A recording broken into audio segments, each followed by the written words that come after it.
Hello students. आज का जो हमारा टॉपिक है वो है मेथड्स ऑफ साइकोलॉजी। मनोविज्ञान की कौन कौन सी विधियां हैं उसके बारे में हम पढ़ेंगे।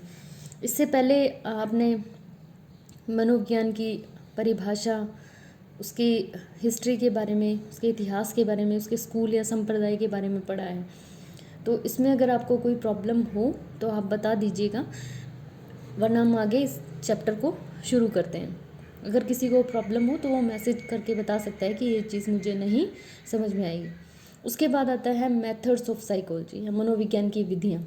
अब विधियों से मतलब होता है कि जब भी हम ये पढ़ते हैं कि हम किसी विषय में किस चीज़ को पढ़ेंगे, पहले वो हमारी क्या कहलाती है, सब्जेक्ट मैटर या विषय वस्तु कहलाती है। कोई भी विषय होगा उसकी विषय वस्तु होगी, यानी पहले हमारे पास कोई सब्जेक्ट होगा, उस सब्जेक्ट में हम कुछ चीज़ें पढ़ेंगे जो हमारा सब्जेक्ट मैटर कहलाती हैं। इस सब्जेक्ट मैटर को हम किस तरीके से स्टडी करेंगे वो हमारे मेथड्स या हमारी विधियां कहलाती हैं। तो इससे पहले हम ये सारी चीज़ें पढ़ चुके हैं कि हमारा जो सब्जेक्ट है वो क्या है, साइकोलॉजी है, मनोविज्ञान है। इसमें हम किसका अध्ययन करते हैं, इसमें हम व्यवहार और मानसिक प्रक्रियाओं का अध्ययन करते हैं। और व्यवहार और मानसिक प्रक्रियाओं का ही क्यों अध्ययन करते हैं वो मैंने आपको डिटेल में इसकी हिस्ट्री में भी पढ़ाया था, इसके डेफिनेशन में भी पढ़ाया था। अब ये बात है कि अगर हम यहाँ पर व्यवहार और मानसिक प्रक्रियाओं का अध्ययन करते हैं तो उस व्यवहार और मानसिक प्रक्रियाओं का अध्ययन किस विधि से कर सकते हैं, वो हमारी अध्ययन विधि कहलाएगी। लेकिन उससे पहले हमें ये समझना होगा कि आज जिस विधि को हम पढ़ रहे हैं उससे पहले कौन सी विधि थी और इसके साथ साथ हम कौन कौन सी विधियां प्रयोग में लाते हैं। तो इसको जानने से पहले आपको थोड़ा सा इसके इतिहास के बारे में मैं बता दूं, जो मैंने पहले इसकी हिस्ट्री में भी आपको बहुत अच्छे से करवाया है। तो सबसे पहले मैंने आपको बताया था कि मनोविज्ञान जो था या साइकोलॉजी जो सब्जेक्ट था वो फिलोसफी की एक शाखा था, ठीक है। तो दर्शन शास्त्र की एक शाखा था, यानी मनोविज्ञान एक स्वतंत्र विज्ञान नहीं था। मैंने इसको हिस्ट्री में भी अच्छे से करवाया हुआ है। 1879 में जब विलियम वुंट ने इसकी प्रयोगशाला खोली थी, उसके बाद इसको एक इंडिपेंडेंट सब्जेक्ट के रूप में मान्यता मिली थी या स्वतंत्र विषय के रूप में मान्यता मिली थी। तो इसका मतलब ये हुआ कि इससे पहले ये विषय नहीं पढ़ा जाता था। दर्शन शास्त्र में ही एक इसकी शाखा थी जिसको हम मनोविज्ञान के रूप में जानते थे। लेकिन 1879 में जब विलियम वुंट ने इसकी प्रयोगशाला खोली गई, इसका मतलब क्या हुआ कि ये नया विषय तो बना ही बना। दूसरा इसका क्या था, इसकी जो प्रकृति थी वो प्रयोगात्मक थी, क्योंकि आपको पता होगा लेबोरेटरी या लैब किसके लिए खोली जाती है, जिसमें कुछ प्रयोग किए जाते हैं या कुछ प्रयोगात्मक विषय होता है, वहाँ पर लेबोरेटरी खोली जाती है। इसका मतलब हमारा जो मनोविज्ञान था वो उसका नेचर कैसा था, वो एक्सपेरिमेंटल था, यानी एक्सपेरिमेंट बेस्ड था। अब सबसे पहले जो इसकी विधि थी वो आज जिस विधि को हम पढ़ रहे हैं वो विधि इसकी नहीं थी। अब वापस हम यहाँ पर आएंगे, इसकी कौन कौन सी विधियाँ हैं। अब आपको विधियों से ये तो पता लग गया होगा कि विधि से मेरा मतलब है, या विधि से मतलब होता है कि हम जिस विषय वस्तु को पढ़ रहे हैं उस विषय वस्तु का अध्ययन किस तरीके से करेंगे वो हमारी विधि कहलाती है या वो हमारे मेथड्स कहलाते हैं। जैसे मान लीजिए इकोनॉमिक्स या अर्थशास्त्र में हम किसकी स्टडी करते हैं, अर्थ की, पैसे के बारे में, इकोनॉमिकल कंडीशन के बारे में, देश के इकोनॉमिक स्टेटस कैसा है। तो उस चीज़ की स्टडी हम किन विधियों से करते हैं, वो अर्थशास्त्र की विधियाँ हो गई। इतिहास में हम क्या करते हैं, हिस्ट्री के बारे में कि इससे पहले क्या था, यानी जब मिडाइवल जो पीरियड था उसमें, या जो पुरानी हमारा प्राचीन इतिहास है वो कैसा था, मिडल पार्ट कैसा था, नवीन इतिहास कैसा था, उस इतिहास का हम अध्ययन कैसे करते थे, वो उस विषय की विधियाँ हो गई। उसी तरीके से हम मनोविज्ञान में भी क्या करते हैं, व्यवहार और मानसिक प्रक्रियाओं का अध्ययन जिन विधियों से करेंगे वो मनोविज्ञान की विधियाँ कहलाएगी।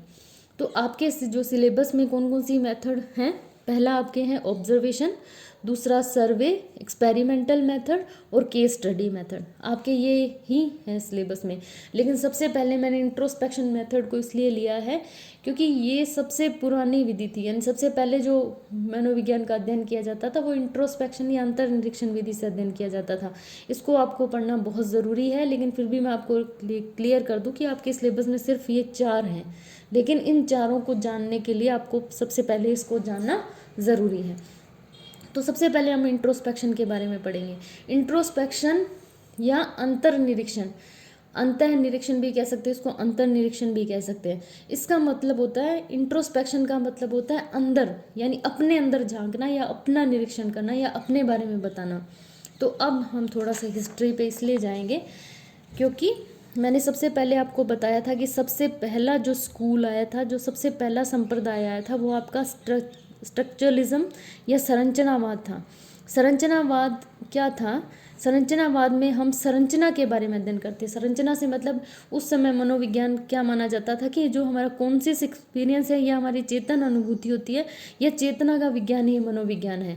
तब अपने चेतन के बारे में तो व्यक्ति खुद ही बता सकता है। तब हम क्या करते थे, चेतन अनुभूति का अध्ययन करने के लिए जिस मेथड को अपनाते थे या जिस विधि को अपनाते थे, वो अंतर्निरीक्षण विधि कहलाती थी। क्यों?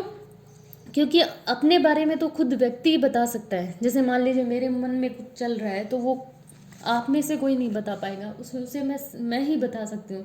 या आपके मन में कुछ चल रहा है, तो आपके मन में या आपकी चेतना में जो चल रहा है उसे आप ही बता सकते हैं, कोई और नहीं बता सकता।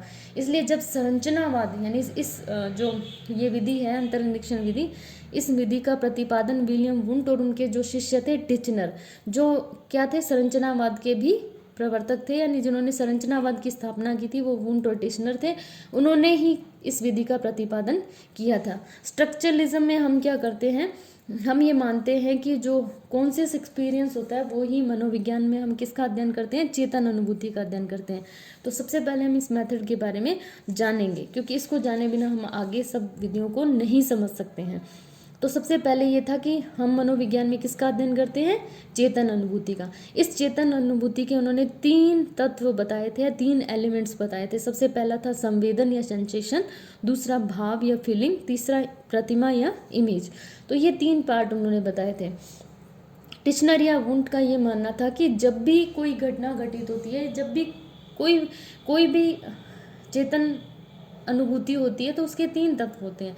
जैसे मान लीजिए आप कुछ एक्सपीरियंस कर रहे हैं, मैं कुछ एक्सपीरियंस कर रही हूँ, या मेरे साथ कोई घटना घटित हुई है, आपके साथ कुछ घटना घटित हुई है, आपकी चेतन अनुभूति या आपकी चेतना, उसके 3 तत्व होंगे ही होंगे। सबसे पहले सेंसेशन होगा, उसके बाद फीलिंग होगी, उसके बाद इमेज बनेगी। इसका एक एग्जाम्पल इस तरीके से ले लेते हैं। मान लीजिए सेंसेशन से ये मतलब होता है कि कोई भी इन्फॉर्मेशन आपके ब्रेन तक पहुंची, वो सेंसेशन कहलाएगा।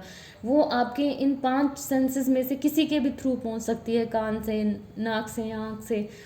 मान लीजिए आपने कोई चीज़ देखी, जैसे मान लीजिए आपने एक बहुत सुंदर फूल देखा। उस सुंदर फूल को देखने के लिए आपके ब्रेन तक इन्फॉर्मेशन कैसे गई, आपकी आंख ने देखा, आपकी आंखों से इन्फॉर्मेशन ब्रेन तक गई और आपको समझ में आया कि अच्छा ये एक फूल है। उसके बाद उसको देखकर आपको फीलिंग आई, आपको बहुत सुंदर लगा वो फूल। तो फीलिंग कैसी आई, बहुत अच्छी सी फीलिंग आई। तो वो फीलिंग क्या हुई, वो इसका दूसरा पार्ट हो गया। उस फीलिंग के बाद आपके इमेज बनेगी कि ऐसा फूल शायद आपके घर पे कभी रहा हो, या ऐसा फूल आपको बहुत पसंद है, या ऐसा फूल आपको किसी ने गिफ्ट में दिया था, इस तरीके से। तो उसके बाद हमारे दिमाग में इमेज बनती है। जैसे मान लीजिए कोई एक्सीडेंट देखा, एक्सीडेंट देखते ही सबसे पहले देखने का मतलब है आंखों से इन्फॉर्मेशन ब्रेन तक गई। आपने कोई ऐसी आवाज़ सुनी जो कान से इन्फॉर्मेशन आपके ब्रेन तक गई। मान लीजिए हम एक्सीडेंट वाला एग्जांपल लेते हैं, आपने कोई एक्सीडेंट देखा, आपकी इन्फॉर्मेशन जो आंख से आपके ब्रेन तक गई वो हुआ आपका सेंसेशन। उसके बाद आपको फीलिंग, आपको बहुत दुख हुआ उस एक्सीडेंट को देख के, क्योंकि वो एक्सीडेंट इतना भयानक था कि उसको देख के आपको बहुत दुख हुआ। उसके बाद आपके दिमाग में एक इमेज बनी कि ऐसा ही एक्सीडेंट 1 महीने पहले आपके किसी रिश्तेदार का या किसी का भी हुआ, तो उसको देख के आपके दिमाग में एक इमेज बन जाती है। तो वुंट और टिचनर का मानना था कि कोई भी कॉन्शियस एक्सपीरियंस या चेतन अनुभूति के ये 3 तत्व होते हैं। तो ये था आपका इंट्रोस्पेक्शन मेथड। इसको जानना ज़रूरी है, आपके सिलेबस में नहीं दे रखा, लेकिन फिर भी आपको इसको जानना ज़रूरी है। उसके बाद है इसकी मेरिट्स क्या क्या हैं, इसके डिमेरिट्स क्या क्या हैं, यानी इसकी अच्छाइयाँ क्या है या इसके गुण कौन कौन से हैं और इसके अवगुण कौन कौन से हैं। तो सबसे पहले अगर हम इनके गुणों की बात करें तो सबसे बड़ी इसकी ये विशेषता है कि कुछ ऐसी चीज़ें होती हैं, कुछ ऐसी मानसिक समस्याएं होती हैं, मानसिक प्रक्रियाएं होती हैं जिनके बारे में हम इस मेथड से ये अध्ययन कर सकते हैं। जैसे मान लीजिए कोई अध्ययनकर्ता ये देखना चाहता है कि चिंतन की प्रक्रियाओं में मानसिक प्रक्रियाओं का हाथ है या नहीं। कुछ ऐसी चीज़ें होती हैं जिनको जानने के लिए हमें इसी मेथड को अपनाना पड़ता है। कैसे? मान लीजिए आपके मन में कुछ चल रहा है, आप जो एक्सपीरियंस कर रहे हैं वो आप इसी मेथड से बता पाएंगे, दूसरा आपको देखकर आपके मन में चलने वाली बात को नहीं बता सकता। तो कुछ ऐसी चीज़ें होती हैं जिनके लिए इसी मेथड को अपनाया जा सकता है। जैसे मान लीजिए इसमें ये एग्जांपल दे रखा है कि थिंकिंग, जब हम कोई भी चीज़ को सोचते हैं या उसके बारे में चिंतन करते हैं तो क्या हमारे दिमाग में इमेज बनती है। जैसे मान लीजिए मैंने नाम लिया पेन, पेन बोलते ही आपके दिमाग में या अपने आप एक इमेज बन जाती है। मेरे दिमाग में जैसे इमेज बन रही है, जैसे मैंने पेन का नाम लिया तो मेरे दिमाग में इमेज बन रही है पेन की। कार, कार का नाम लेते ही कार दिमाग में आ रही है। मैंने लिया गुलाब का फूल, तो जैसे ही फूल का नाम लिया तो एक मतलब इमेज बन गई दिमाग में।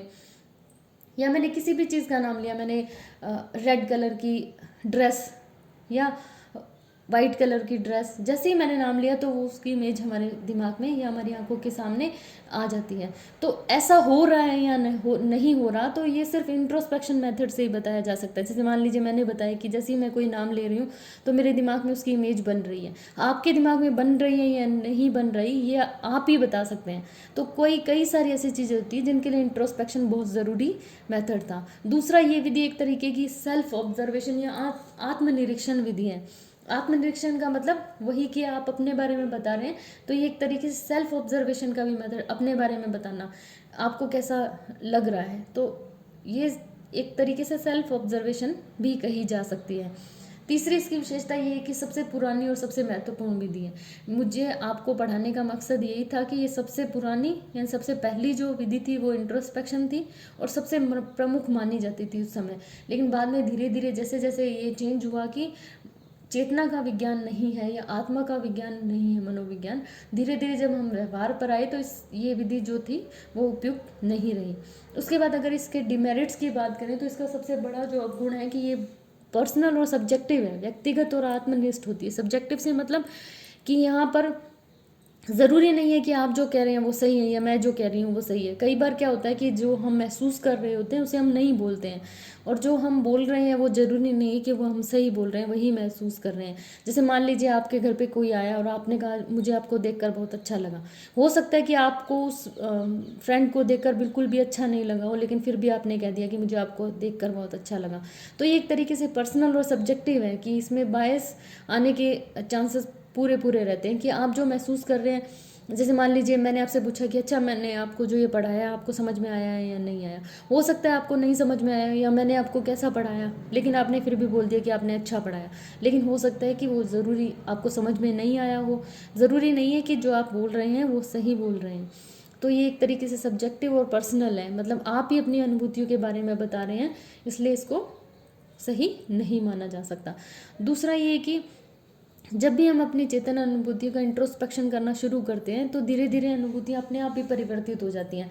मान लीजिए हमने किसी को गुस्से में कुछ कहा, थोड़ी देर बाद जैसे ही गुस्सा हमारा शांत हो गया उसके बाद अपने आप वो चीज़ जो हमने पहले एक्सपीरियंस किया था वो थोड़ी देर बाद एक्सपीरियंस चेंज हो गया। तो अगर मान लीजिए उस समय हमारा इंट्रोस्पेक्शन ना होता, उस थोड़ी देर बाद हमसे पूछा जाए तो वो हमारी चीज़ें चेंज हो जाती हैं। तो ज़रूरी नहीं है कि ये विधि जो है वो हमेशा सही हो। कई बार क्या होता है व्यक्ति अपनी अनुभूतियों का अंतर्निरीक्षण तो कर लेता है परंतु उसकी अभिव्यक्ति भाषा के रूप में नहीं कर सकता। कई बार हमें ऐसा लगता है ना कि मतलब कुछ महसूस तो हम कर रहे हैं लेकिन उसे लैंग्वेज में हम एक्सप्रेस नहीं कर पाते। तो इस तरीके की चीज़ें इस मेथड में होती हैं। तो इस विधि को बाद में सही नहीं माना गया।